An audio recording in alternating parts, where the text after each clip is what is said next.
Hello dear aspirants, welcome back to our YouTube channel. चलिए start करते हैं आज का बहुत ही मस्ट इम्पॉर्टेंट टॉपिक, वक्फ संशोधन विधेयक। तो इसके बारे में हम पढ़ते हैं। इसमें हम जानेंगे कि वक्फ क्या है, वक्फ संपत्ति क्या है और वक्फ की ऐतिहासिक पृष्ठभूमि क्या रही है। और 2025 में जो संशोधन लाया गया उनमें महत्वपूर्ण संशोधन कौन से हैं, बदलाव कौन से किए गए हैं और इन बदलावों को लाने के पीछे क्या क्या कारण थे, इसके बारे में हम जानेंगे। तो वक्फ क्या है? वक्फ एक इस्लाम धर्म में या एक धार्मिक दान की प्रक्रिया है। वक्फ को अरबी भाषा वक़फ़ा से लिया गया है, जिसका अर्थ होता है रुकना या ठहरना।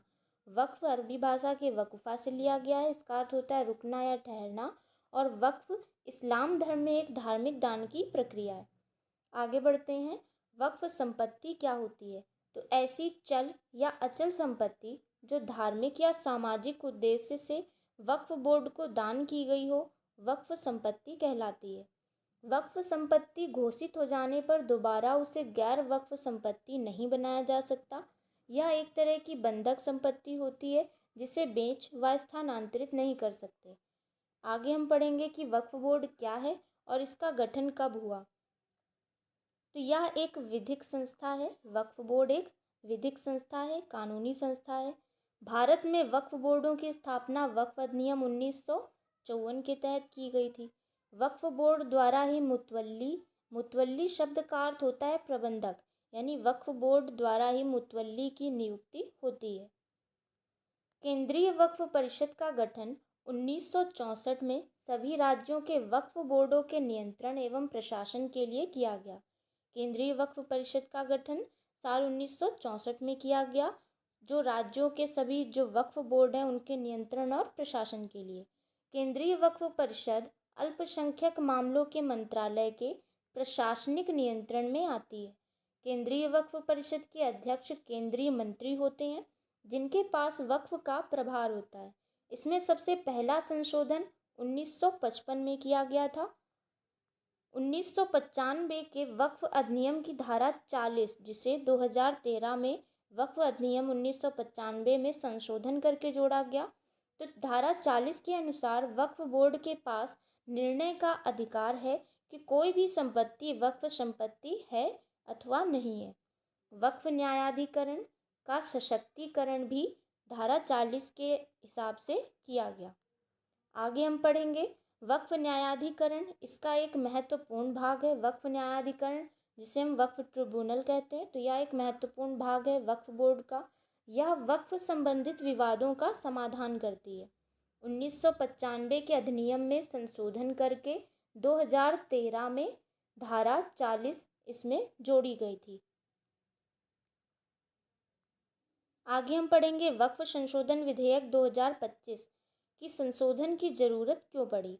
धारा 40 का दुरुपयोग होने के कारण भारत में रेलवे, रक्षा मंत्रालय के बाद सर्वाधिक संपत्ति वक्फ बोर्ड के पास है। यानी भारत में सर्वाधिक संपत्ति रेलवे के पास है, फिर दूसरे स्थान पर रक्षा मंत्रालय और तीसरे स्थान पर आता है वक्फ बोर्ड। ठीक है, किसी भी संपत्ति को वक्फ बोर्ड अपनी संपत्ति घोषित कर सकता था, यानी सरकारी संपत्ति को भी वक्फ बोर्ड अपनी संपत्ति घोषित कर सकता था। वक्फ न्यायाधिकरण, जो कि महत्वपूर्ण भाग है वक्फ बोर्ड का, तो इसके निर्णय के खिलाफ भारत के किसी भी न्यायालय में अपील नहीं कर सकते थे। यानी कि किसी व्यक्ति की अगर कोई संपत्ति वक्फ बोर्ड द्वारा जब्त कर ली गई है तो वह व्यक्ति इस वक्फ न्यायाधिकरण के फैसले के विरुद्ध भारत में किसी भी न्यायालय में अपील नहीं कर सकता था। आगे हम यहाँ देखेंगे वक्फ संशोधन विधेयक 2025।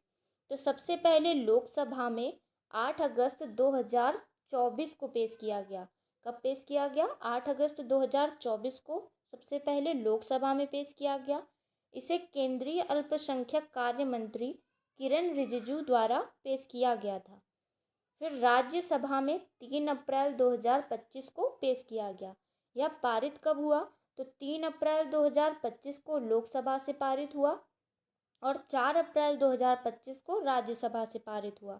इसमें 288 वोट लोकसभा में पक्ष में पड़े थे और 232 वोट विपक्ष में पड़े थे। 128 वोट इसमें राज्यसभा में पक्ष में पड़े थे और 95 वोट विपक्ष में पड़े थे। राष्ट्रपति की स्वीकृति कब मिली? तो इसे राष्ट्रपति की स्वीकृति 5 अप्रैल 2025 को मिली। वक्फ संशोधन विधेयक 2025 का नाम बदलकर एकीकृत वक्फ प्रबंधन, सशक्तिकरण, दक्षता और विकास विधेयक रखा गया है। वक्फ संशोधन विधेयक 2025 का नाम बदलकर एकीकृत वक्फ प्रबंधन, सशक्तिकरण, दक्षता और विकास विधेयक रखा गया है।